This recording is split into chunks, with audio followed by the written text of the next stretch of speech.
just wanna be a superhero.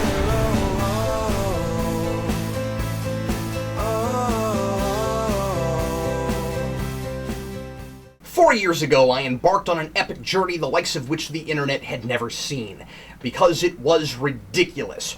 I started my quest with a 6-minute and 32-second review of a little animated film from just 2 years earlier called Superman Doomsday. And on that day, my first baby was born. And I named it Superhero Rewind. The next year, my actual baby was born, and I named him Jason. My chances with him so far seem to vastly outweigh the likelihood of my ever accomplishing what I initially set out to do with Superhero Rewind. Now, I don't mean that I'm ashamed or overly dissatisfied with the work I've put into these critiques. This is not an exercise in self-deprecation. I simply mean that I had no idea what I was getting myself into when I naively and somewhat nonchalantly made the promise that I would review every single American and English language superhero movie ever made.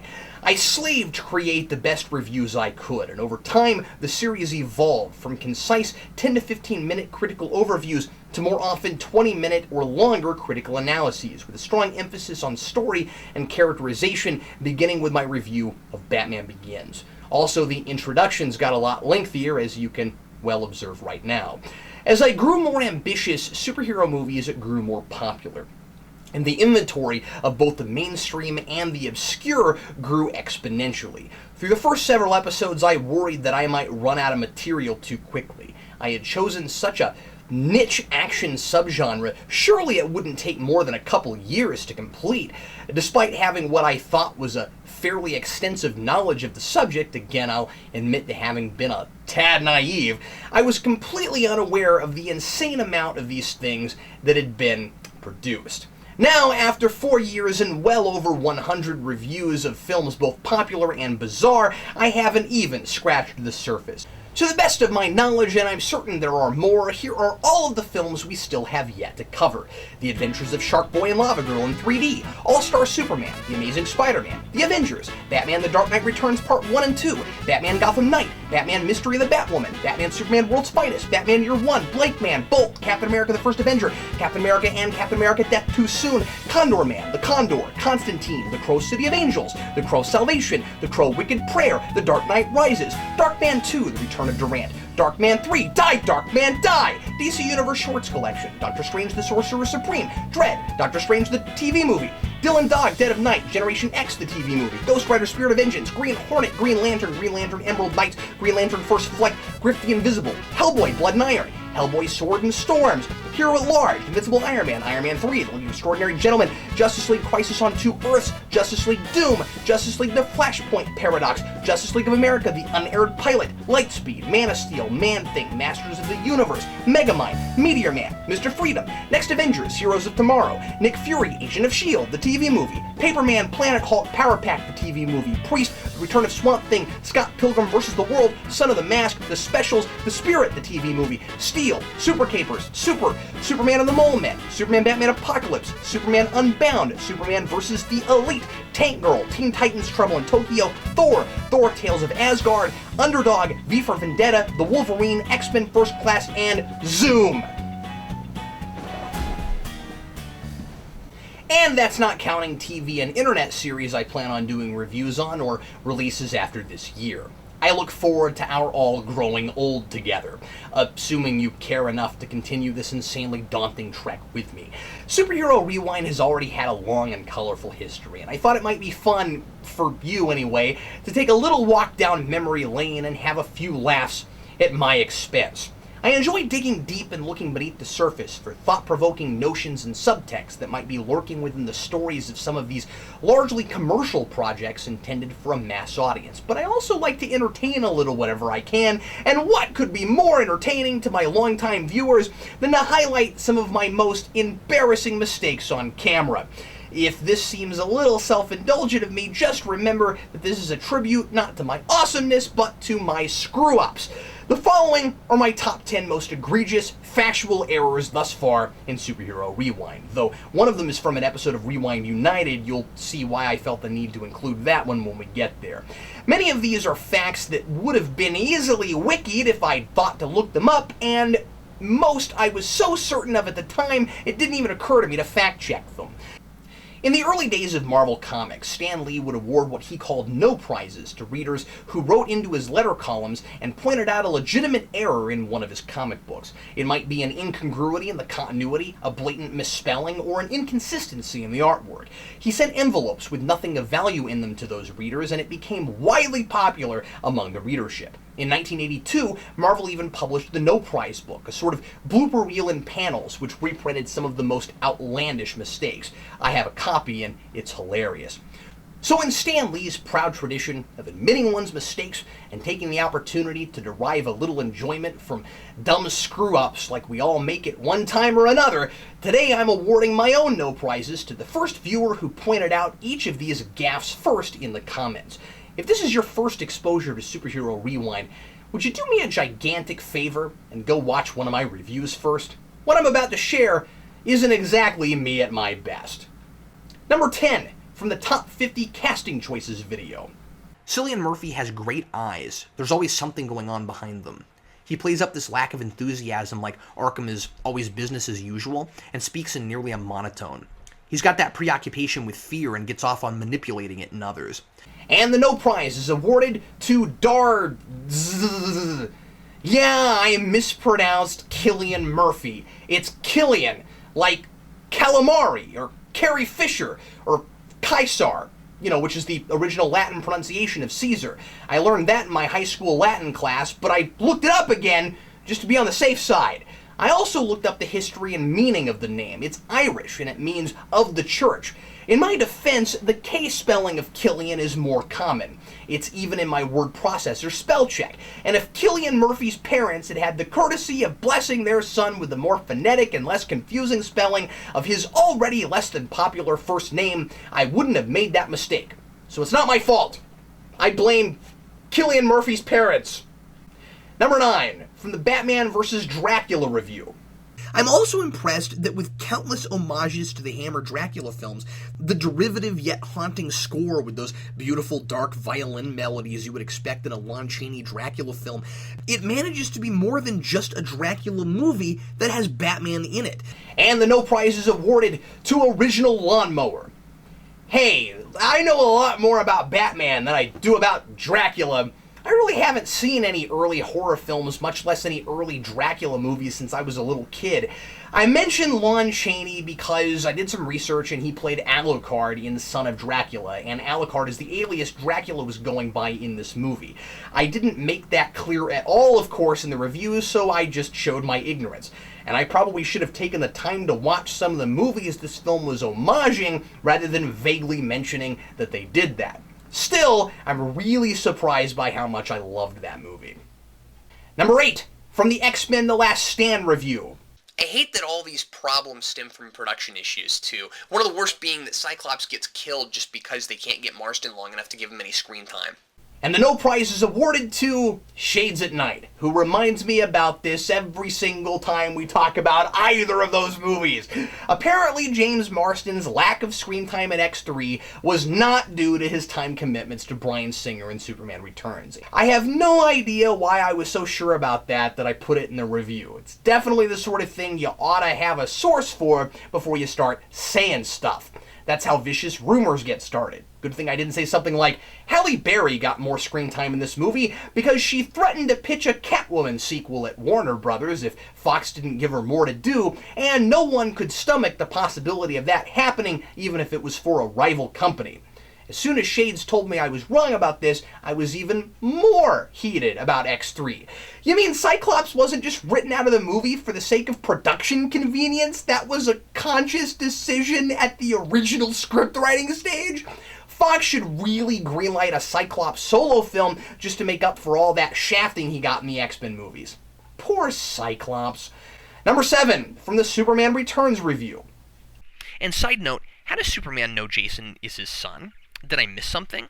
He didn't see Jason throw the piano, the only time he uses super strength in the film. And the No Prize goes to Guitar Dude 006. Hey, me and Superman both have something in common. My son's name is Jason too. Of course, I knew about mine because my wife and I had him on purpose, and I was there when he was born, and I didn't need my wife to dramatically whisper that information to me while I was in a coma after flying a giant rock of kryptonite into space.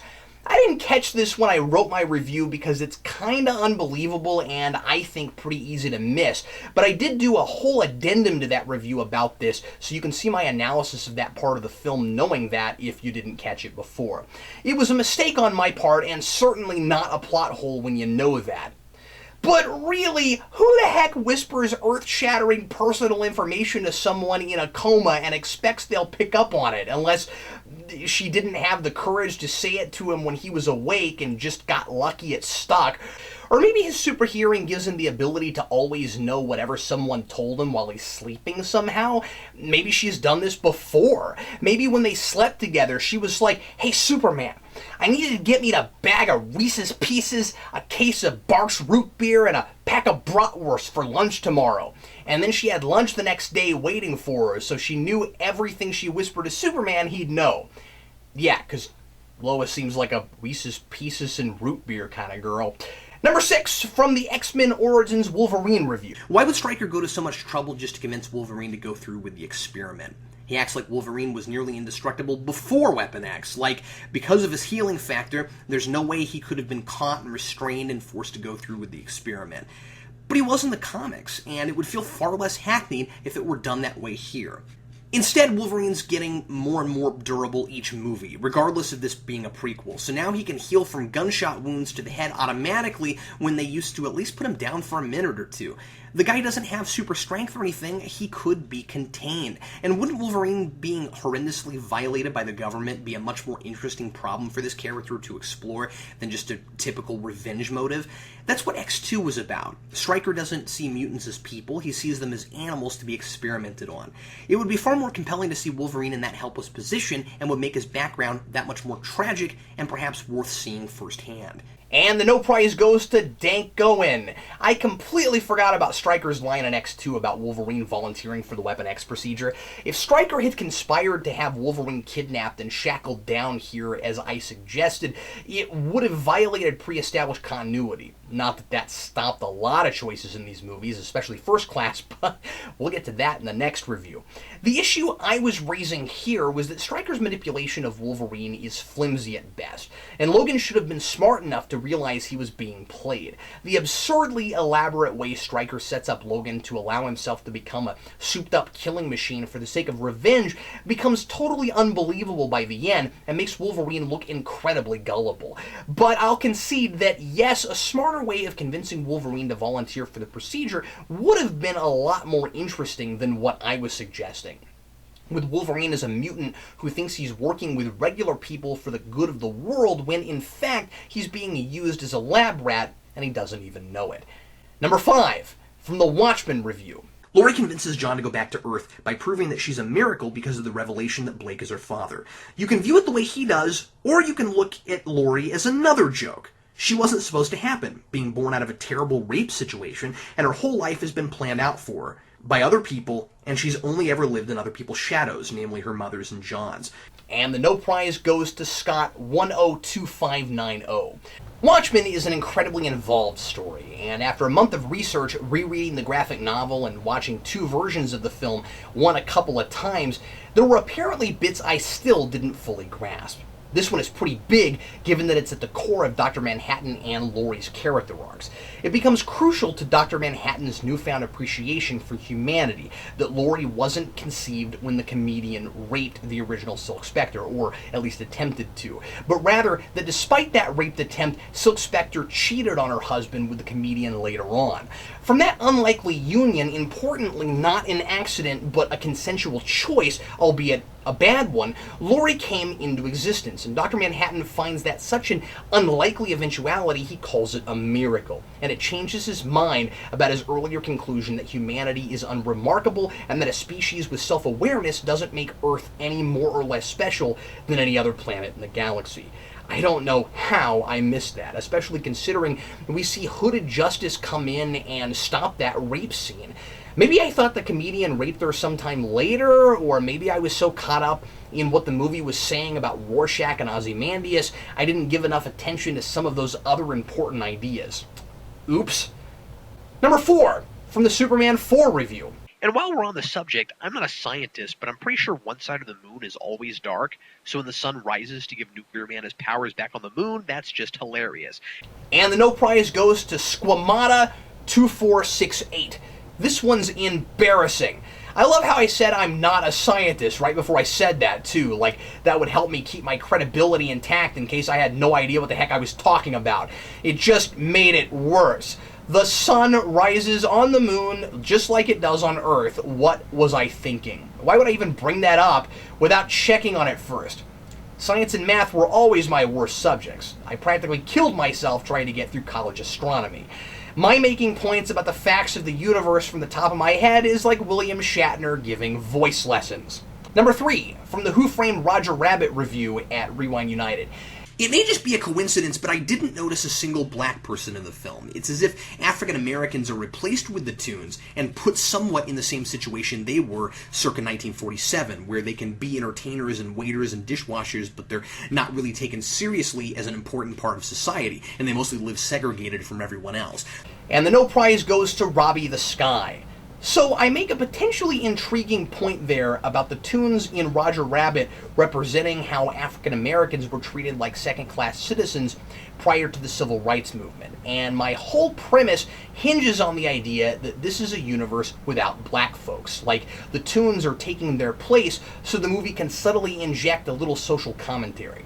I was a little worried when I wrote that someone would discover there really was an African-American person in the film. I searched around after I wrote it, I didn't find anyone, and I kept that part in. But sure enough, there is a black man briefly in the picture. And what's worse, in the version with full video I posted to blip.tv, I used the footage with him and didn't even notice it. Do I think there's still some of that commentary there? Absolutely. I just wish I'd left that part out. Number 2, from the top 10 most shafted characters in superhero movies video. Okay, so this is what happens when studios meddle too much in a project. Fox insisted that Sam Raimi do Venom because they knew the movie would probably garnish more money since he is such a big fan favorite. And the no prize goes to DevonX5000. Yep, I said Fox owns Spider-Man. Could've looked it up to make sure, didn't do that. I didn't know much about production stuff 4 years ago, and I feel like I've come a long way. Sony owns Spider-Man, Marvel and Disney own the Avengers, Fox owns the X-Men, the Fantastic Four, and Daredevil. Wait, no. Not Daredevil now. Fox still owns Fantastic Four, but Marvel owns Daredevil. And Fox owns the Skrulls. And they both own Quicksilver. Man, I got into this thing right before it got ultra complicated. And number 1, from the Daredevil review. Now, as sarcastic as I'm being, I absolutely loved this movie when it first came out, but I was biased about comic book movies because there weren't so many of them at the time. Remember that this was the very next one Marvel did after X-Men. We hadn't even had Spider-Man yet. And the no prize goes to Film Master Adam. Really? I know this was in my first month of doing this, but I went to Spider-Man in the theater. I was working in a theater in 2003 when Daredevil came out. What was I thinking? Well, there's a lesson to be learned here, kids. Check your facts. I proof my scripts before I record them, and I watch these videos before I post them. I even have my wife watch them. But we just do the best we can. And almost all the time, you folks are incredibly considerate about pointing things like this out kindly and respectfully. And after all, it's a lot of why I do these videos, to learn. So I hope you enjoyed my top 10 biggest oversights on Superhero Rewind. But I'd also like to mention a couple of other interesting things looking back on the show so far. I accidentally predicted 2 events that came true later on. The first is from the Batman and Robin review. But it also wants to appeal to adults. That's not really possible. That's like giving a My Little Pony a lightsaber, trying to make that appeal to boys. And then, just 2 months after I posted that, My Little Pony Friendship is Magic debuted and Brony Culture was born. There, I was trying to come up with the most outlandish possible thing a company might try to sell to boys, and it happened. What are the odds? And in the most shafted characters video, again, I said this. I hope some of these characters are given the chance to shine in future projects. I think Bane done right would work great in Nolan's Batman continuity, though it's doubtful he'll be used there. I remember reading an interview where Christopher Nolan claimed he wasn't using any characters for his third Batman film that had appeared on the big screen before, but I guess he changed his mind. So I got my wish after all. I knew he was the next logical choice. Of course! My favorite superhero film so far remains Batman Begins, for all the reasons I gave for what I love about it in that review. But my least favorite is tough, and there are still some pretty bad ones left to go. We haven't gotten to Howard the Duck yet. Hey, I think I left that off my list. I guess that's number 11. I think I'm going to have to go with my super ex-girlfriend. There is just no worse for me. It's so offensive. There are others that are pretty bad, but yeah, I like it even less than Catwoman. I think my most surprising film was Danger Diabolic, of films that I've never seen before. If you haven't seen it yet, I recommend it. It's a great time. It's really minimalistic filmmaking. I was really surprised how impressed I was also with Sky High, which is one of the most fun parodies of superhero films I've seen, but it's also a great satire on contemporary public education. There are a few films I would probably give different scores to if I rewatched them now, though I'd have to go through the process again to be sure. My scores are always based on the last experience I had with a movie, and I'm always open to the possibility of my perspective naturally changing. I think I rated Tim Burton's Batman a little too high and Teenage Mutant Ninja Turtles a little too low. Because of the problematic flying backwards through time thing, I'm not sure I'd give Richard Donner's Superman a perfect score a second time around. And even though I don't care for Batman Returns or X-Men 3, I think they're better than the 1.5 I scored each of them. Perhaps one day I'll revisit some of those films I tackled early on, but right now I plan to march right on forward. We've got a long way to go. Next time, X-Men First Class. Stay tuned.